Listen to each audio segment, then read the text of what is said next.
தொடர்ந்து பல ஆதாரங்களை நியூஸ் தமிழ் வெளியிட்டு கொண்டே இருக்கிறது. இதுவரைக்கும் ஆடியோ ஆதாரங்கள் அப்படின்னாலும் கூட அதில் அந்த சம்பந்தப்பட்ட எம்எல்ஏ அங்கே களத்தில் இல்லை அவர் சார்ந்தவங்க தாக்குனாங்க, இல்லை இன்னும் பிற விஷயங்கள் காவல்துறையில் திரித்து அந்த எம்எல்ஏ தரப்பில் சொல்லப்படுகிறது, நிருபர் தரப்பில் தாக்கப்பட்டாங்க அப்படின்னு பல விவகாரங்கள் இதில் நடந்துகிட்டே வருது. ஆனால் நியூஸ் தமிழ் தெள்ள தெளிவாக எதற்காக அங்கே செய்தியாளர்கள் போனாங்க, என்ன நடந்ததில் நம்மக்கிட்ட இருக்கக்கூடிய ஆதாரங்களை நாங்கள் தொடர்ச்சியாக வெளியிட்டு வரோம்.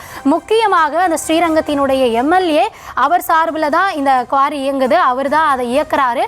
அது மட்டும் இல்லாமல் அன்னைக்கு தாக்குதலுக்கு உள்ளான நம்மளுடைய செய்தியாளர்களை தாக்கியதும் அவருடைய தரப்பு ஆட்கள் தான் அப்படின்றத சொல்கிறோம்.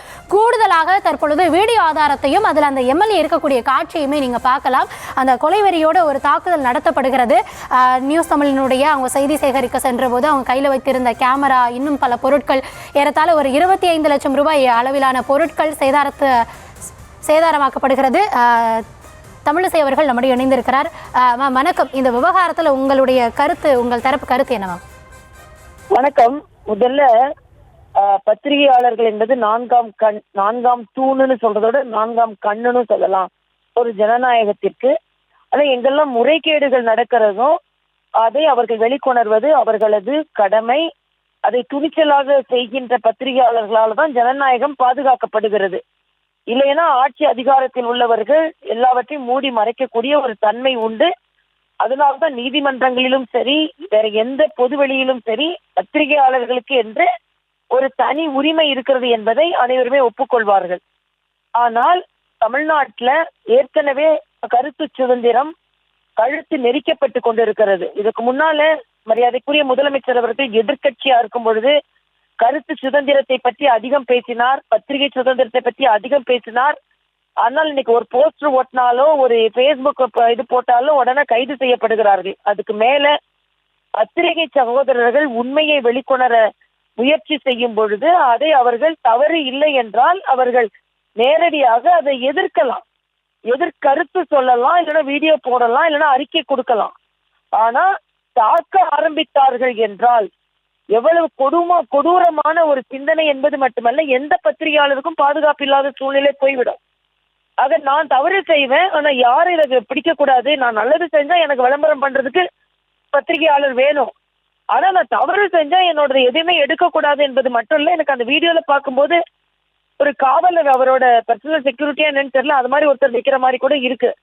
இப்ப சுத்தி உள்ளவர்கள் எல்லாம் அவர் தாக்கும் போது அவங்க என்ன செய்யறாங்க, ஒரு உயிரை பணயம் வைக்கும் அளவிற்கு வெறித்தனமாக தாக்குகிறார்கள் என்றால் தமிழ்நாட்டில் என்ன நடந்து கொண்டிருக்கிறது?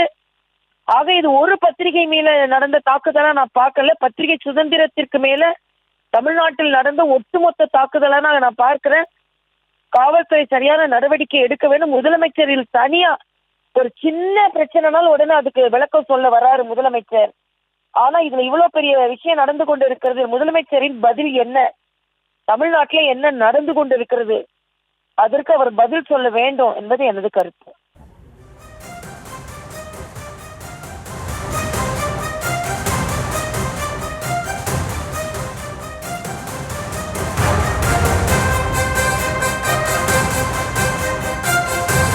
இதில் குறிப்பாக நீங்கள் சொன்ன மாதிரியே இந்த சமூக வலைதளங்களில் கருத்து பதிவிடுறது, ஒரு ரீல்ஸ் பண்ணுறது, இதுக்கெல்லாம் கூட காவல்துறை உடனடியாக ஒரு விசாரணை இல்லைன்னா கைது நடவடிக்கை அப்படின்னு போகுது. இப்போது இந்த காட்சிகளில் அந்த ஆளும் தரப்பை சேர்ந்த அந்த எம்எல்ஏ இருக்கக்கூடிய ஆதாரங்களையும் நாங்கள் வெளியிட்டிருக்கோம். அதாவது சட்டம் அப்படின்றது எல்லோருக்கும் சமம் தானே. அதில் நீங்கள் குறிப்பிட்ட மாதிரி ஒரு முக்கியத்துவம் வாய்ந்த இதில் 4வது தூணாக விளங்கக்கூடிய பத்திரிகையாளர்களே தாக்கப்படுறாங்க, அதற்கான நியாயம் கிடைக்கல அப்படின்றது எந்த வகையில் இந்த அரசு ஆண்டு கொண்டு இருக்கிறது? இது ரொம்ப தவறானது. ஏன்னா பத்திரிகை அவர்கள் நடுநிலையானவர்கள், அவர்கள் எந்த கட்சியை சாராதவர்கள். ஒரு தவறு நடக்கிறது என்பது அது மக்களுக்கு வெளிக்கொணரக்கூடிய உரிமையில் உள்ளவர்கள். பத்திரிகைனா ஏதோ இன்வெஸ்டிகேட்டிவ் ஜேர்னலிசம்னு இருக்கு பத்திரிகை துறையில, அப்படி ஒரு பிரிவே இருக்குது. அதனால சில நேரங்கள்ல நீதிமன்றங்கள் கூட இது பத்திரிகைகள் இதை வெளிக்கொணர்ந்ததனால் எங்களுக்கு தெரிஞ்சதுன்னு பல நேரங்கள்ல நீதிமன்றம் அந்த வார்த்தையை சொல்லி இருக்கிறாங்க. ஆனா நீங்க வெறும் செய்தி மாத்திரம் போடணும், ஆனா தவறான நடவடிக்கை இருக்கும்போது அதை செஞ்சா உடனே இப்போ எம்எல்ஏ கைது செய்யணும். எப்படி அவரு இப்படி தாக்க முடியும்?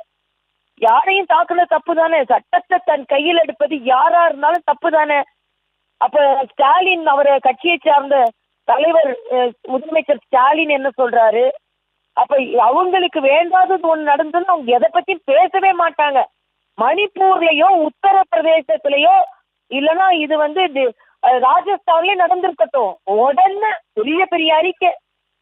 பாஜக வாழ்ற மாநிலத்துல எங்கேயாவது வேற ஒரு இடத்துல கண்ணுக்கு எட்டாத தூரத்துல நடந்திருக்கட்டும், உடனே அதுக்கு பெரிய அறிக்கை விடுவாங்க. கண்ணுக்கு எட்டுற தூரத்துல நம்ம மாநிலத்துக்குள்ள இவ்வளவு பெரிய ஒரு பிரச்சனை நடந்து கொண்டு இருக்கிறது, இதுல பாராமுகமா இருந்தா எப்படின்றதான் என்னோட கேள்வி.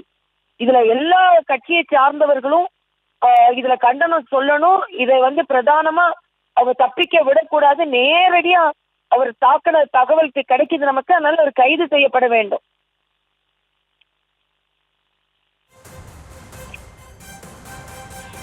நன்றி மேடம். இணைப்பில் உங்கள் தரப்பு கருத்துக்களை பகிர்ந்து கொண்டமைக்கு நன்றி.